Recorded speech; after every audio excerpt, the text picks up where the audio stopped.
Hello नमस्कार दोस्तों। मैं हूं PM Jagrawal. Target at GOV jobs channel में आपका स्वागत है। दोस्तों, हम पढ़ रहे थे उपसर्ग।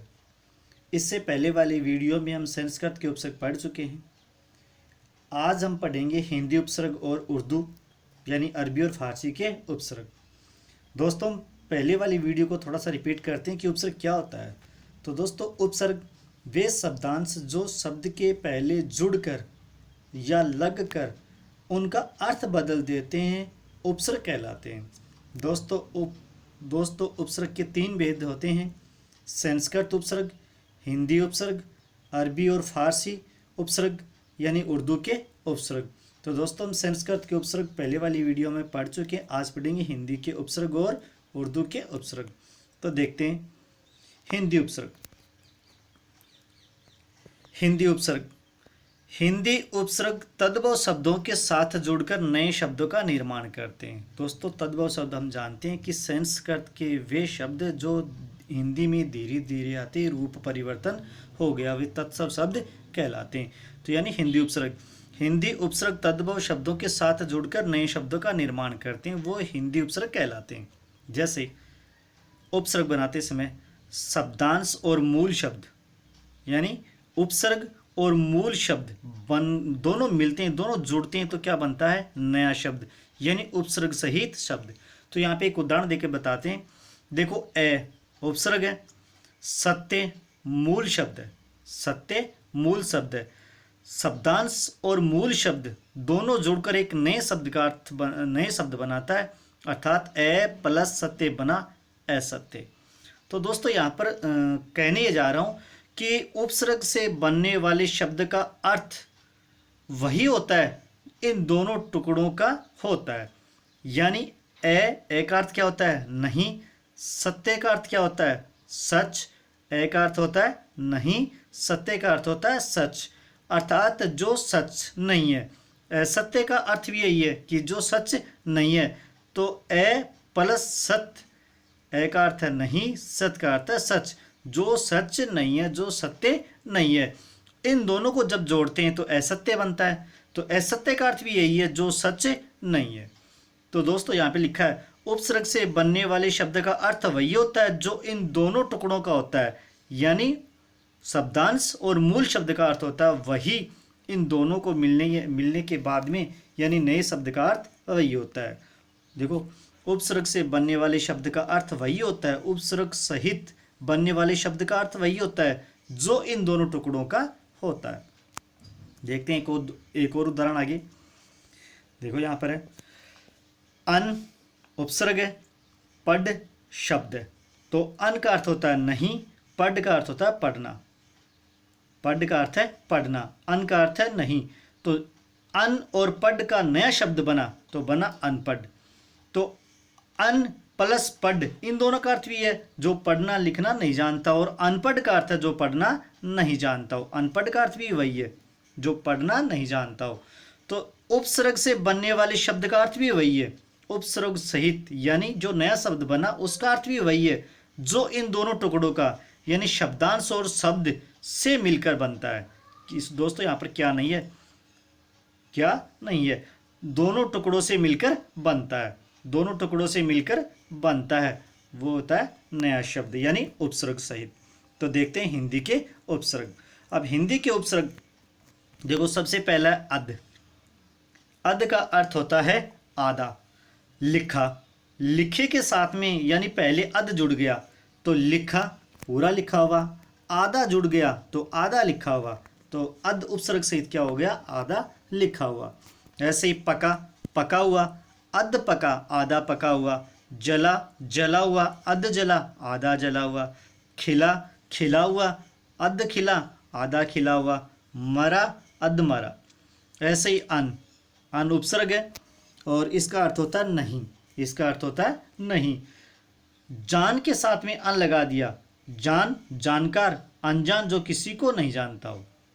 अन का अर्थ है नहीं, जान जानकार। तो जान के पहले अन लगा दिया, अनजान हो गया, और अनजान का अर्थ हो गया जो किसी को नहीं जानता। इसी प्रकार अनमेल, अनपढ़, अन नहीं, पढ़ पढ़ना, जो पढ़ना नहीं जानता हो अनपढ़। ऐसे ही अनमोल, अनगिनत। अगला अगला है उपसर्ग ऊन, और ऊन का अर्थ होता है एकम, ऊन का अर्थ है एकम। ऐसे ही उदाहरण देखो, 29 यानी 30 में से एक कम, 29, 19, 29। यहाँ पे अगला है 19, 19 एक कम 20, 59 एक कम 60, 49 एक कम 50, उनका अर्थ होता है एक कम। 69 70 में एक कम। ऐसे ही ओ, अगला उदाहरण है ओ, और ओ का अर्थ है हीन। ओसर, ओगुण, गुण यानी गुण, ओगुण हीन गुण, ओगड़ ओगुण। ऐसे ही कु का अर्थ होता है बुरा, कु का अर्थ है बुरा।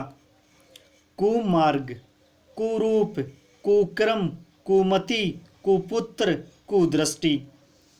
ए का अर्थ होता है अभाव या निषेध या नहीं। अथाय, थाय के साथ में ए जोड़ दिया, अथाय जिसका थाय नहीं हो, जिसकी गहराई का हमें पता नहीं हो। अबोध, अकाज, अचेत, अभेद। ऐसे अगला उपसर्ग है दु, दुबला, दुराहा, दुकाल, दुनाली, दुपट्टा, दुपट्टा। अगला है नी उपसर्ग, नी का अर्थ होता है रहित, नी का अर्थ है रहित। निडर, डर का है डरना, और नी का अर्थ हो गया डर रहित यानी बिना डरे हुए। ऐसे निकम्बा, निहत्ता, निचोड़, निखार। भर, भर का अर्थ है पूर्ण, भरपूर, जो पूर्ण रूप से भरा हुआ हो। बशक, भरपेट, जो पूरा भरा हुआ पेट। भरपाई, भरनींद। ऐसे ही पर का अर्थ है दूसरा। हित, जो दूसरों के हित के लिए हो। परोपकार, पर प्लस उपकार, यहाँ पे पर उपसर्ग है, पर प्लस उपकार। परकोटा, परदेश, परतंत्र। ये है हिंदी के उपसर्ग दोस्तों। अब देखते हैं इनमें से क्वेश्चन किस प्रकार बनते हैं। तो क्वेश्चन है निम्न में से उपसर्ग शब्द कौन सा नहीं है। तो प्रश्न इस प्रकार के बनते हैं दोस्तों, बड़े ही आराम से सोच विचार कर हमें प्रश्न को सरल करना है। पहला ऑप्शन है कपूत। कपूत में क उपसर्ग है और पूत मूल शब्द है। क का अर्थ है बुरा, क का अर्थ है बुरा, और पूत का अर्थ है पुत्र। क का अर्थ लिया गया बुरा और पूत का अर्थ है पुत्र, अर्थात कपूत का अर्थ हो गया ऐसा पुत्र जो बुरे काम करता हो, कपूत होता है। तो यहाँ पे कपूत उपसर्ग के अनुसार बिल्कुल सही है। दूसरा उदाहरण है दुकाल। यहाँ पे दु का अर्थ बुरा या नीच, काल का अर्थ होता है समय। तो दुकाल का अर्थ लिया गया ऐसा समय जो बुरा चल रहा हो, दुकाल कहलाता है। ऐसा समय जो बुरा चल रहा हो दुकाल कहलाता है। अगला ऑप्शन है हमारा दुकान। दो का अर्थ हम दो का अर्थ लिया दो, कान का अर्थ कान, परंतु दोस्तों यहाँ पर दो कान नहीं होते हैं, दो कान नहीं होते हैं, दो कान अर्थ नहीं लिया गया दोस्तों। यहाँ पर दुकान एक उर्दू भाषा का मूल शब्द है। ये दुकान उर्दू भाषा का मूल शब्द है और सार्थक शब्द है। उर्दू भाषा का मूल शब्द है और ये सार्थक है, इसमें दो उपसर्ग नहीं है। और दुकान का अर्थ लिया जाता है जिसका अर्थ है, यानी दुकान का अर्थ है आजीविका संबंधी सम्मान मिलता, वो शब्द होता है दुकान। तो हमारा प्रश्न था निम्न में से उपसर्ग शब्द कौन सा नहीं है। तो यहाँ पे दुकान उपसर्ग दुकान शब्द नहीं है। यहाँ में हमारा उत्तर सही हो जाएगा स दोस्तों। हमारा उत्तर सही हो जाएगा स दोस्तों। इसी प्रकार अगला प्रश्न है निम्न में से कौन सा शब्द उपसर्ग विधि से नहीं बना है। उपसर्ग विधि से नहीं बना है यानी हमें जांचना है कि कौन सा शब्द उपसर्ग विधि से नहीं बना है। बाकी कुमाता में, कुपुत्र में, कुलीन में, इनमें से कोई एक शब्द ऐसा है जो उपसर्ग विधि से नहीं बना। तो देखते हैं कुमाता। कुमाता शब्द में कु उपसर्ग लगा है, तो कु का अर्थ होता है बुरा, माता का अर्थ होता है माँ, अर्थात बुरी माता। कुमाता का अर्थ हो गया बुरी माता। ऐसे ही कुपुत्र, कुपुत्र में एक उपसर्ग है और कु का अर्थ है बुरा, पुत्र का अर्थ होता है बेटा या पुत्र, अर्थात कुपुत्र का अर्थ हो गया बुरा बेटा या बुरा पुत्र। कुलीन, कुलीन में यहाँ पर कु का अर्थ बुरा है, बुरा लेते हैं, और लीन का अर्थ होता है मगन होना, तो ये तो हो ही नहीं सकता बुरा मगन, ये क्या है। तो यहाँ पे कुलीन, ये जो कुलीन शब्द है ये एक सार्थक शब्द है। यहाँ पे कुलीन एक सार्थक शब्द है जिसका अर्थ है उच्च कुल का। यहाँ जो कुलीन शब्द है, यहाँ पे कुलीन शब्द है, ये मूल शब्द है, सार्थक शब्द है, इसमें उपसर्ग नहीं है दोस्तों। कुलीन शब्द में उपसर्ग नहीं है, ये एक सार्थक शब्द है जिसका अर्थ है उच्च कुल का, उच्च कुल का। तो यहाँ पे कुमाता कुपुत्र में तो कु उपसर्ग लगा है, परंतु कुलीन में उपसर्ग नहीं लगा है। तो यहाँ पे हमारा ऑप्शन सही होगा कुलीन, क्योंकि निम्न में से कौन सा शब्द उपसर्ग विधि से नहीं बना। कुमाता और कुपुत्र तो उपसर्ग विधि से बने हैं, कुलीन शब्द उपसर्ग विधि से नहीं बना, क्योंकि ये सार्थक शब्द है। इसका अर्थ है उच्च कुल का, और इनमें से तो हो ही नहीं सकता, ये ऑप्शन तो है ही नहीं। तो हमारा ऑप्शन हो गया कुलीन। अब दोस्तों आगे देखते हैं उर्दू के उपसर्ग यानी अरबी फारसी के उपसर्ग। तो पहला है कम, यहाँ पहला है कम। कम का अर्थ होता है थोड़ा। कम जोर, जोर के साथ में कम लगा दिया तो जोर का अर्थ पूरा ताकतवर, कम का मतलब कम जोर, थोड़ा जोर वाला। कीमत, पूरी कीमत वाला, कम लगा दिया कम कीमत वाला। कम वक्त, कम उम्र, कम खर्च। ऐसे खुश का अर्थ होता है अच्छा। खुशबू, अच्छी खुशबू, अच्छी बू। खुश नसीब, अच्छा नसीब वाला। खुश मिजाज, अच्छे मिजाज वाला। खुश किस्मत, अच्छी किस्मत वाला। खुशहाल, अच्छे खुशहाल वाला। गैर का अर्थ होता है भिन्न या दूसरा। गैर कानूनी, गैर मुल्क, गैर हाजिर, गैर जिम्मेदार, गैर आदमी। ना का अर्थ होता है अभाव। राज, नाराज।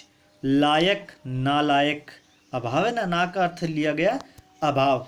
लायक के साथ में ना उपसर्ग लगा दिया नालायक। पसंद के नापसंद। चीज, नाचीज। दान, नादान। खुश, नाखुश। बै का अर्थ होता है और, बै का अर्थ लिया गया और। बनाम, बदौलत, बेखूबी, बेसरते, बदस्तूर, बहुकम। अगला है बद का अर्थ है बुरा। नाम, बदनाम या बुरा बदनाम। बदचलन, बदमाश, बदबू, बदकिस्मत। बा का अर्थ है साथ, बा का अर्थ लिया गया साथ। बाकायदा, बाइज्जत, बावजूद, बाअदब। अगला है बे का अर्थ लिया गया बिना। बेकसूर, बेईमान, बेशरम, बेहोश, बेवजह। आगे और सर का अर्थ है मुख्य, सर का अर्थ लिया गया मुख्य। कार, सरकार यानी मुख्य कार, मुख्य सरकार। सर का अर्थ है मुख्य। सरकार, सरपंच, सरदार यानी सरदार, सरताज, सरनाम। हम का अर्थ है सम्मान, हम का अर्थ है समान। हम उम्र यानी हमारी उम्र के समान। हम दर्द, हमारे दर्द जैसा ही दूसरों का दर्द। हम सफ़र, हाँ सफ़र में साथ चलने वाला हम सफ़र। हम राज, हम राह है। और अगला है हर का अर्थ है प्रत्येक, हर दम, हर पल, हर हाल, हर घड़ी, हर कोई। अगला है उपसर्ग अल का अर्थ है अनिश्चित। विदा, अलविदा, अनिश्चित समय के लिए विदा। अलबेला, अलगरज, अलमस्त। अगला उपसर्ग है एन का अर्थ है ठीक। एन वक्त यानी ठीक समय पर। एन जगह, ठीक जगह पर, अच्छी जगह पर। एन मौके पर। दर का अर्थ है में। दरअसल, दरकिनार, दरबार, दरमियान। अगला उपसर्ग है बर का अर्थ है ऊपर। बर्दाश्त यानी जो सहन करते हैं उससे भी ऊपर। बर्खास्त, ऐसे ही खास्त में लगा दिया बर्खास्त। बर्बाद। अगला है ला में जवाब में लगाया लाजवाब, और ला का अर्थ लिया जाता है बिना। ऐसे ही वारिस में लगा दिया लावारिस। लापरवाह है, लापता। ये हमारे हिंदी के उपसर्ग और अरबी फारसी यानी उर्दू के उपसर्ग पूरे हो गए। तो दोस्तों आशा करता हूँ कि हिंदी उपसर्ग और उर्दू उपसर्ग समझ में आए होंगे। दोस्तों वीडियो को लाइक एंड शेयर ज़रूर करें। धन्यवाद दोस्तों।